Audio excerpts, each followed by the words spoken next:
এজনো বাংলাদেশী মানুহক আমি অসমৰ ভূমিত আমি থাকিবলৈ নিদিওঁ। কংগ্ৰেছ দলৰ স্পষ্ট দাবী, এজনো বাংলাদেশী মানুহক আমি অসমৰ ভূমিত আমি থাকিবলৈ নিদিওঁ। যোৱা 10 বছৰৰ ভিতৰত অসমৰ ভিতৰত যদি ইমানেই বাংলাদেশী মানুহ আছে, আগতে কিয় তেওঁলোকে বিদায় দিয়া নাই আৰু এতিয়া ক'ত বিদায় দিছে?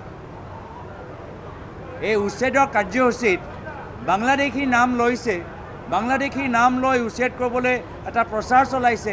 কিমান বাংলাদেশী মানুহক তেওঁলোকে ধৰা পৰিলে কওকচোন? প্ৰমাণ দিয়ক, সংখ্যা দিয়ক।